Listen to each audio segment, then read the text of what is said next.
Hey YouTube, it's EvanMagician34. I've got something a little special for you today. This is one of my favorite casual decks. You could certainly take it to a local and win with it. And if you're really gutsy, you could take it to a regional. Let me go ahead and show you what it is. I usually do Monster, Spell, Trap, but this time the focus of the deck really is the spell, this one spell. So we're going to go ahead and play it first. It's Final Countdown. You run 3 copies. This is pretty much your only win condition. You can theoretically win other ways, but it's pretty much just this. So the whole point of the deck is to fire this off as early as possible and then protect yourself.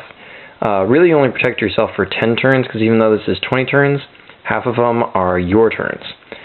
So really, the only 10 turns you care about are your opponents. The 10 of yours are free. Duh. Alright, we'll get right down to it. 1 copy of Gores. He's pretty much your best alternative win condition. Try not to rely on that. Duality.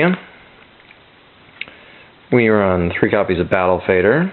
These should all be pretty obvious. Play them judiciously. And 3 copies of this brand new card, which is actually really quite good.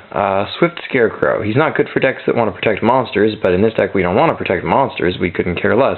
All we want to protect is your life points. Remember, you only really have 6,000 because you're going to have to pay 2,000 to Final Countdown. We run 1 copy of Sangan because it's basically going to search your Swift Scarecrows and Battle Faders. And it might just search this one other card, Effect Veiler. You'd be amazed how useful this card can be. You really only need 1. It's just to prevent major upsets, and you can usually see them coming, so Sangan can act like a second copy of this if it's going to be necessary. So, alright, there's that. 2 copies of Gold Sarcophagus, because this basically allows us to run 5 copies of Final Countdown, the 3 actual countdowns and the 2 sarcophagi. The sooner you hit them, the better. You want to fire that countdown in your first, well, ideally your first turn, if not your second or third. And to help us along the way, the best thing that ever happened to consistency in the last couple of years, Pot of Duality. And yes, you should run 3. And if you're not running 3, there are alternatives like Magical Mallet and Hand Destruction, but they're not nearly as good as this. Plus, this card is so good for so many other things, you really ought to pick up your playset. Yes, they're kind of pricey. Okay, they're really pricey, but they're worth the effort. They will reward you, trust me. Alright, 3 copies of Upstart Goblin, because you couldn't care what your opponent's life points are. It's basically just running a 37 card deck. Dark Hole, just to clean monsters off the field. Level Limit Area B. Swords of Revealing Light. 2 copies of Nightmare's Steel Cage. 1 copy of Royal Oppression. Try to play it around your Battle Faders when you can, but this is one of the best ways to repel the biggest threats you can find, like Scrap Dragon, Black Rose, stuff like that. Black Rose is only sometimes threatening, actually. Scrap Dragon is much more threatening in the long run. Obviously, something like Shooting Star, all these things you want Oppression for. 1 copy of Mirror Force.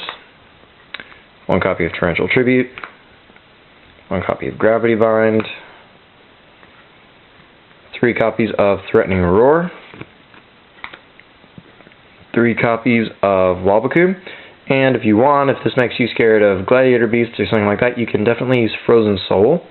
Frozen Soul is basically just Threatening Roar, except it requires that your opponent have 2,000 or more life points than you, which will basically always be the case in this deck.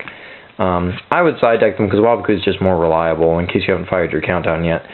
But it's a good side in against GB, so if you want to use Frozen Soul, that's good too.